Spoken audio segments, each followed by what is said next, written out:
Bom, família, no vídeo de hoje a gente vai entender melhor essa correção do Bitcoin, pontos fora o mercado cripto que eu acredito que estejam ajudando nessa continuidade de correção ou até mesmo, pelo menos, na manutenção do medo. Passamos também pelo gráfico do Bitcoin e depois eu trago comentários sobre a famosa altcoin season e criptoativos que eu estou de olho. Tudo isso logo após a vinheta em 10 minutinhos. Solta aquele like, hein?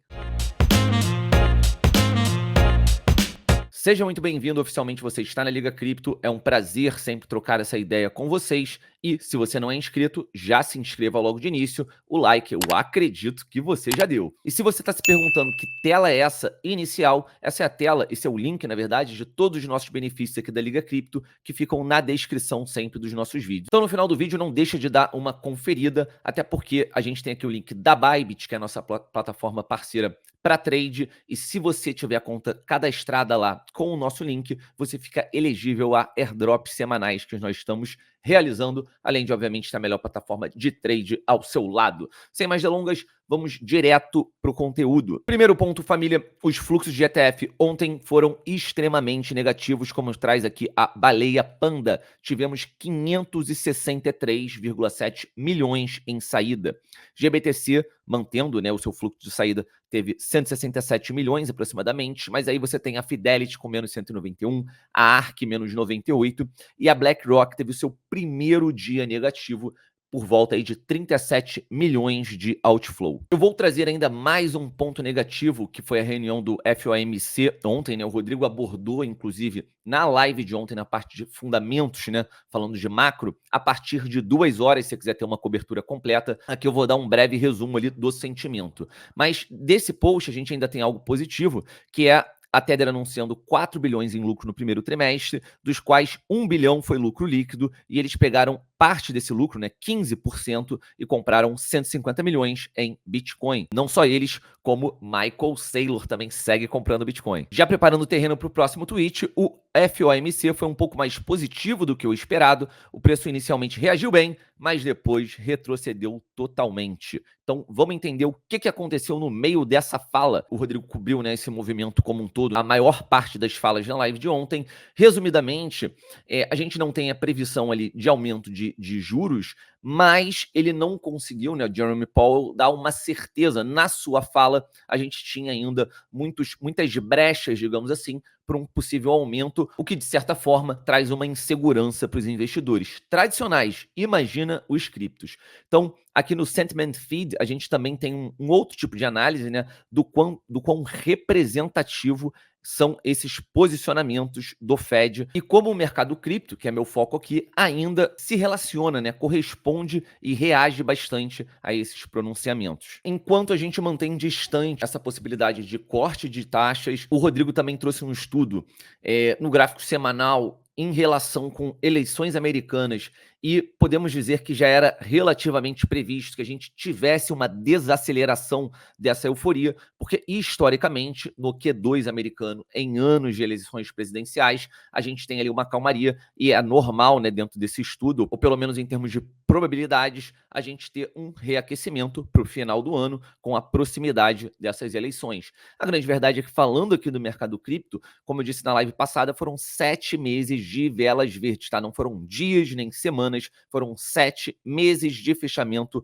com green candles. Então, como eu comentei na última live também, eu via como natural e até positivo, né? Finalmente, uma vela vermelha. Possivelmente a gente ainda tem, apesar de estar muito no início ali, o mês de maio como mais um mês de correções. Para os mais preocupados com o dia de amanhã, né? Ou seja, o curto prazo, o Bitcoin ainda segue aqui numa relativa tendência de baixa, né? No momento em que a gente abre espaço aqui para a formação de mais um fundo descendente. Então, temos fundos descendentes, topos descendentes, tem uma tendência de baixa dura para sempre, mas diante do que a gente vê acontecendo ali em linhas gerais no macro, pode ser que a gente tenha mais tempo para acumulação. E aí eu te pergunto, deixa aqui nos comentários, você acha que a gente vai chegar a níveis aqui do nosso sonho do proletário, né, que é uma área que eu tenho comentado entre 52 mil dólares e 55. E apesar de nesse instante, né, a gente estar acima dos 59 mil dólares, pouco acima, eu não desconsideraria, né, uma reação ou pelo menos um repique até os 62 ou quem sabe até os 61.500 para a gente dar uma continuidade à nossa baixa. não posso cravar que isso vai acontecer, mas em relação ao Bitcoin, digamos que eu não ando muito preocupado, porque como eu venho dizendo, né, eu acho que o Bitcoin está bem forte, mesmo com essas correções, e a gente vem seguindo um caminho aqui, já abrindo aqui o outro assunto que é a Altcoin Season, um caminho que eu acho que é bem próspero para o Bitcoin, que é essa tendência de alta na sua dominância. Não significa dizer que o Bitcoin vai valorizar por conta disso, pelo contrário, a gente pode ter, inclusive, uma correção maior. Vamos supor que o Bitcoin vai para os 55 ou 52. Isso naturalmente ia abalar muito mais ali o mercado das altcoins, e nessa conta de quem perde mais de mercado, o Bitcoin normalmente costuma ser mais resiliente, e isso aumentaria a sua dominância, que eu continuo achando que é o caminho. Se a gente vai aumentar essa dominância com inflow de capital posteriormente, ou se vai ser de fato ali uma correção nesse instante, eu não sei te dizer, mas eu diria, tá, pelo menos que a minha tendência, a tendência que eu venho seguindo aqui, é a continuidade de aumento da dominância do Bitcoin. E o que isso tem a ver com Altcoin Season? Bom, se você estivesse vendo as slides, você saberia, porque eu comentei nas duas últimas, mas vou dar de lambuja aqui, que o meu alvo, né, eu ficaria satisfeito, ou pelo menos começaria a considerar uma Altcoin Season acima de 60% de dominância do Bitcoin. Não é que tenha que ser 60%, por exemplo, na última corrida o Bitcoin foi até 72%. Não sei se com a quantidade de altcoins que a gente tem, a gente vai ter esse valor de dominância, ou próximo disso, mas o que poderia acarretar com essa facilitação, digamos assim, seria um estreitamento da regulamentação, o que naturalmente impulsionaria o dinheiro para o mercado do Bitcoin. Então, eu não excluo isso também, mas eu digo que entre 60% e 70% a gente abre uma brecha para a gente ter uma redistribuição de capital. Não o que a gente está fazendo aqui, tá? Com todo respeito, no setor de meme coins ou low caps, em que a gente vê, né, num momento aqui de curto prazo, todas as vezes que a gente tem essa redistribuição de capital, ou melhor, quando o Bitcoin perde sua dominância, a gente tem, quando o dinheiro é mantido no mercado das altcoins, algumas altcoins pampando. Mas eu diria que a maior atenção ainda do mercado, né, o maior volume, ainda está, ainda mais via dados on-chain aqui do Moralis Money, em micromercados e mercados de meme coin também. Bom, família, agora adentrando o mercado das maiores altcoins, eu costumo dizer que eu tenho duas formas de atuação no mercado de altcoins hoje em dia. Não vou entrar nesse mérito, mas de certa forma uma delas é voltado para large caps, ou seja, projeto que eu tenho, ou desculpa, uma capitalização grande de mercado já, que são projetos que eu, de certa forma, seguro mais a realização de lucro no curto prazo, e ao invés disso eu coloco dois alvos, digamos assim, mais para o longo prazo, um mais conservador, o outro meio moonshot, né, o tiro da lua, mas que no fim eu realizo, tá? Para comprar Satoshi sem mais nem menos. Então, olhando aqui as large caps, eu já comentei até de algumas delas recentemente, mas eu queria falar da Pendle, tá? Por quê? Menos 25% nos últimos 7 dias. Acho que ela estava bem esticada, né? Como outras altcoins estavam também. Mas eu vejo pontos interessantes na Pendle. Bom, família, aqui no gráfico de 3 dias da Pendle, para que eu tenha mais espaço para análise, inclusive, né, mais dados, a gente pode ver que a partir dessa primeira pernada que ela sai, né, de $1, e eu puxei essas FIBs pelo gráfico semanal. Então, a gente tem uma correção próximo do 0,618, né? Entrando ali entre o 0,5 e o 0,618 da FIB. E nessa nossa segunda movimentação de correção, a gente chega um pouco mais abaixo, mas encontrando suporte ali também próximo do 0,618. Eu ainda vejo uma possibilidade aqui de manutenção dessa alta da Pendle, podendo ter mais uma pernada, tá? Pelo menos desafiando a sua máxima histórica, mas a grande verdade é que se o Bitcoin continuar corrigindo, a gente tem totais condições de ter preços ainda menores e perder essa LTA. Eu, particularmente, vou fazer aqui um DCA. A Pendle não chegou a bater aqui no fundo desses 3,50, né, que era um ponto que eu estava interessado em possíveis correções, mas eu acho que por volta de $4, visando a continuidade dessa tendência de alta, eu me dou a liberdade de fazer ali uma entrada, um DCA, com uma mão 1x, ou seja, não é uma mão tão pesada quanto eu farei, por exemplo, se a gente for abaixo desses $3,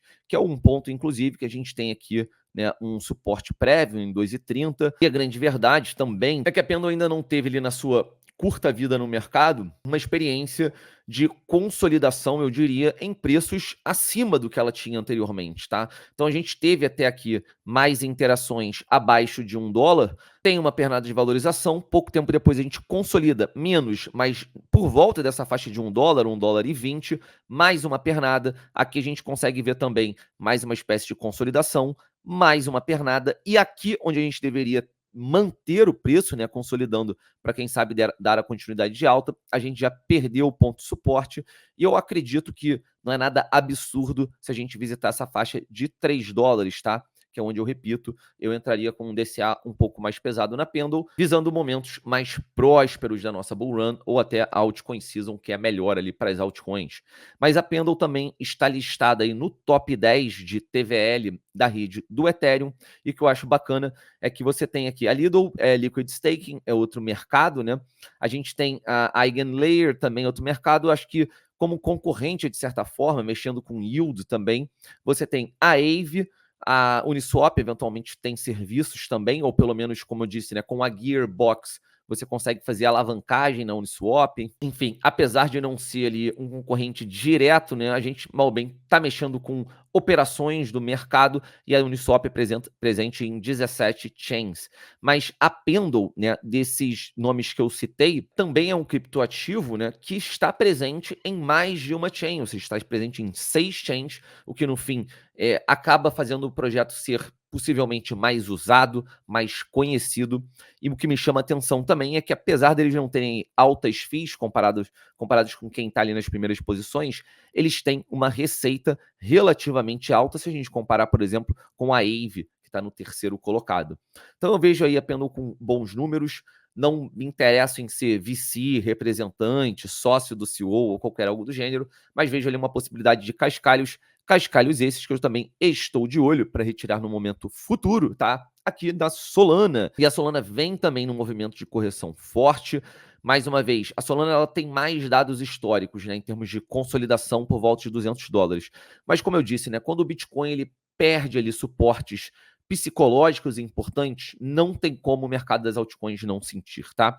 Sempre tenham isso em mente. Então, como eu disse, né, eu não estava acumulando Solana aqui nesse box específico até os $115, mas para quem não tinha nada de posição, acho que visando movimentações à frente, poderia ser uma boa entrada, e ainda pode, visto que a gente está tendo ali um poder de recompra, mantendo a Solana pelo menos acima dos 130, próximo dos $140. Mas a grande jogada aqui é que, se a gente tiver a continuidade da correção, por volta de $100, tá? Visando possivelmente uma Solana $700, $800, e aí não é conselho financeiro, é apenas uma projeção minha, tá? Diante do que eu vejo no mercado de possibilidades, expansão de capitalização.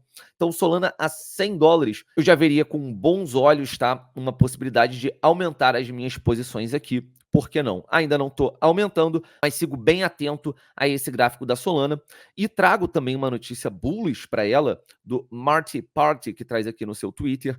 Franklin Templeton, agora pausa para te dizer o que é Franklin Templeton. Então, Franklin Templeton, de maneira resumida, é como se fosse ali um grupo, né, global de investimentos, desde 1947, fundado lá em Nova York. Pouca coisa. Mas o ponto aqui é que eles indicaram, tá, na sua comunicação para investidores, a Solana, né, falando do seu sucesso e listando ela como um possível terceiro ETF spot, visto que a segunda colocação, ou a lógica seria a gente ter o do Ethereum, mesmo com os problemas em relação à categorização dele pela SEC. Então, vai ser interessante isso. Eu acho que a Solana também compartilha esses problemas, mas o ponto é que eu também não quero ser VC ou sócio da Solana. Se a gente mantiver esse hype sem uma repressão de regulamentação, pelo menos por esse ciclo, acredito que vai ser uma boa aposta. E aproveitando, eles também incluíram, tá, como moedas de sucesso, né, menção honrosa aí, a UIF e a Bonk, que são meme coins também presentes na Solana ou nessa blockchain. Bom, família, eu vou ficando por aqui. Se vocês curtiram o vídeo, não deixem de dar o like, ajuda muito a gente e também chama mais gente para essa troca de ideias sobre o mercado cripto. Além disso, se você vê potencial em uma moeda que eu não comentei aqui nesse vídeo hoje, deixe nos comentários, porque domingo eu farei uma live aberta e possivelmente as mais comentadas aqui eu vou puxar ao vivo. Então, espero que vocês tenham curtido mais uma vez. Grande beijo, grande abraço. Até a próxima, família. Fui.